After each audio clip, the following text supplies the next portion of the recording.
আপনারা কি রোনালদোর একটা ব্যাপার খেয়াল করেছেন? সে কখনোই ফুল হাতা জার্সি ছাড়া খেলতে নামে না।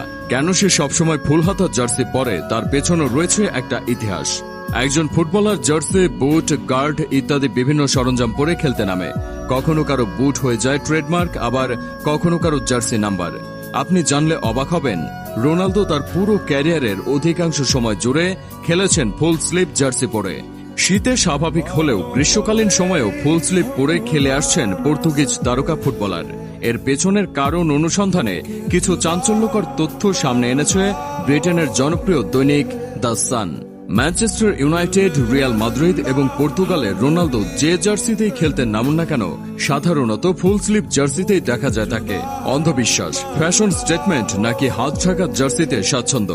এর পেছনের কারণ অনুসন্ধানে দ্য সানের প্রতিবেদনে বলা হয়েছে, এমন কারণ নিজে কোনোদিন খোলসা করেননি ক্রিস্টিয়ানো রোনালদো। তবে তাদের দাবি, ব্র্যান্ড ক্রিস্টিয়ানো রোনালদোর সঙ্গে ওতপ্রোতভাবে জড়িয়ে থাকায় হাত ঢাকা জার্সি পরার প্রধান পয়েন্ট। কারণ হিসেবে এক দশক আগের ঘটনাকে তুলে ধরেছে ব্রিটিশ গণমাধ্যমটির প্রতিবেদন অনুযায়ী, ক্রিস্টিয়ানো রোনালদো যখন ক্যারিয়ার শুরু করেছিলেন তখন হাফ হাতা জার্সিতেই খেলতেন পর্তুগিজ তারকা। তবে 2004 সালে গ্রিসের কাছে অপ্রত্যাশিতভাবে হেরে যাওয়ায় তিক্ত অভিজ্ঞতা ধরা দেয় ক্রিস্টিয়ানো রোনালদোর। এরপর 2006 সালে বিশ্বকাপেও শোচনীয়ভাবে হেরেছিল পর্তুগাল। তারপর থেকে রোনালদো নিজের ব্র্যান্ডকে সাফল্যের শীর্ষে তুলতে ঠিক করে নেন হাত ঢাকা ফুল স্লিভ জার্সিতেই খেলবেন। তারপর করেন ইতিহাস। ইউরোতে দেশকে চ্যাম্পিয়ন করেছেন, ক্লাবের জার্সিতে চ্যাম্পিয়ন্স লিগ জেতার হ্যাট্রিক করেছেন, পেয়েছেন সর্বোচ্চ গোলকারী খেতাব, হয়েছেন সর্বোচ্চ আয়ের ফুটবল তারকা, পেয়েছেন সর্বকালের অন্যতম সেরা ফুটবলারের খেতাব, যাকে গ্রেটেস্ট অফ অল টাইম বলা হয়। এছাড়াও আরও কয়েকটি কারণ সামনে আনা হয়। প্রথমত উল্লেখ করা হয়, ফাউলের শিকার হওয়ার পর যেন হাত ছিলে না যায়। স্বাভাবিকভাবে গোলমুখী থাকার রোনালদো ফাউলের শিকার হওয়া অন্যতম প্লেয়ার। ফাউলের শিকার হলে যেন হাতের কোনো ইনজুরিতে আক্রান্ত না হন, তার জন্যই ফুল স্লিভ জার্সি পরে আসতেন ক্রিস্টিয়ানো রোনালদো। দ্বিতীয়ত, গরমের সময় প্রচণ্ড তাপ ও দাহ থেকে স্কিনকে রক্ষা করতেই এমন কার্যকলাপ চালিয়ে গিয়েছিলেন CR7।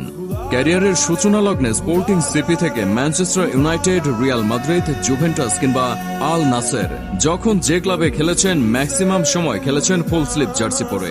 কখনো কোনো কারণবশত ম্যাচ টাইমের আগে ফুল স্লিভ না পেলে শর্ট স্লিভে নিজের আর্ম স্লিভ পরে মাঠে নেমেছেন, করেছেন রেকর্ডের পর রেকর্ড, গোলের পর গোল। তবে শুধু রোনালদো নয়, রোনালদো ফ্যান বয়দের অনেকেই একই রকম জার্সি পরেন। আপনি এমবাপ্পের দিকে দেখতে পারেন, তাকে দেখবেন সবসময় সে ফুল স্লিভ পরে। রোনালদো ফ্যানবয় গার্নাচোকেও দেখবেন তার আইডলের মতো ফুল স্লিভ জার্সি পরেন। আবার রোনালদো ফ্যানবয় ছাড়াও ফ্রেঞ্চ তারকা Antoine Griezmann, Colombian superstar James Rodriguez, Leroy Sane সহ অনেকেই ফুল স্লিভ জার্সি পরে থাকেন।